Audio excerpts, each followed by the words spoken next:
একটা পুরো team bonding, তাদের প্রত্যেকটা প্লেয়ারের 100% এফর্ট এবং এরকম একটা গুরুত্বপূর্ণ ম্যাচ থেকে তিনটে পয়েন্ট তুলে আনার ক্ষেত্রে যে ইতিবাচক মানসিকতার পরিচয় দিয়েছে আজকে গোটা দল, তার ফলটাই কিন্তু আমরা আজকের ম্যাচে দেখতে পেলাম।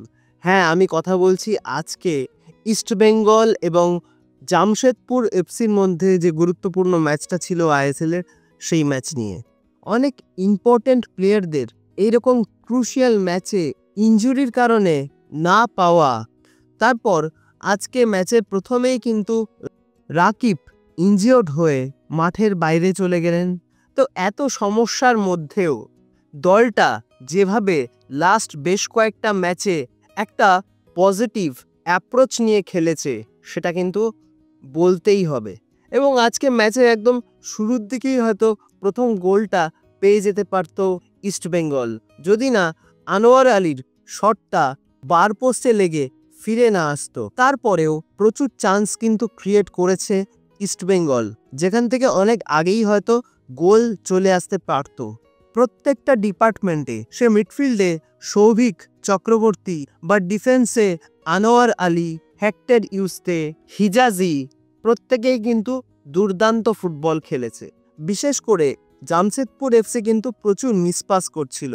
তারা বল পেলেও এত সহজে পজিশন লুজ করছিল, যার ফলে কিন্তু সেকেন্ড বলগুলো খুব সহজেই নিজেদের দখলে নিয়ে নিতে পারছিল ইস্টবেঙ্গল। আর সেখান থেকে কিন্তু দুরন্ত কিছু কাউন্টার অ্যাটাকের মাধ্যমেই তারা গোল করতে বারবার সুযোগ তৈরি করে ফেলছিল। এবং অনেকদিন পর কিন্তু আজকে ক্লেটন সিলভাকে অনেক বেশি কনফিডেন্ট লাগছিল, অনেক বেশি সেই পুরনো ক্লেটন সিলভার কিছু ঝলক কিন্তু আমরা আজকে দেখতে পেয়েছি। তিনি হয়তো আজকের ম্যাচে গোল পাননি, বাট তার যে কমিটমেন্ট, সেটা কিন্তু আজকের ম্যাচে দেখা গেছে। তবে প্রথমার্ধে নন্দকুমার শেখর এবং দিমিত্রিয়স ডিয়ামান্টাকস, এই দুজন প্লেয়ারকে কিন্তু একটু অফ কালার লাগছিল। তারা কিন্তু অনেক সুযোগ পেয়েছিল এবং অনেক আগেই হয়তো তারা গোল করে দলকে এগিয়ে দিতে পারত, বাট ফার্স্ট হাফে কিন্তু সেরকমভাবে কোনো ইম্প্যাক্ট ম্যাচে না দেখাতে পারলেও দ্বিতীয়ার্ধে কিন্তু দুরন্ত ফুটবল খেললেন দিমিত্রিয়স ডিয়ামান্টাকস এবং নন্দকুমার শেখর। প্রথমে ক্লেটন সিলভা পাস দিলেন নন্দকুমার শেখরকে, সেখান থেকেই একটা দুরন্ত মাইনাস তিনি কিন্তু রেখেছিলেন দিমিত্রিয়স ডিয়ামান্টাকসের উদ্দেশ্যে। আর সেখান থেকে কিন্তু তিনি কোনো ভুল করেননি বলটাকে জালে জড়িয়ে দিতে। যদিও ওইখানে যদি বিষ্ণু একটা ব্যাকহিল করতে পারত, তাহলে হয়তো ওই গোলটা বিষ্ণুর নামে পাশেই লেখা থাকতো। এবং তার সঙ্গে সঙ্গে সমস্ত ইস্টবেঙ্গল ডিফেন্ডারদের দুরন্ত ডিফেন্ডিং, সব কিছু মিলিয়ে কিন্তু আরও একটা জয়, আরও একটা খুব গুরুত্বপূর্ণ 3টে পয়েন্ট কিন্তু তারা তুলে নিয়ে এলো।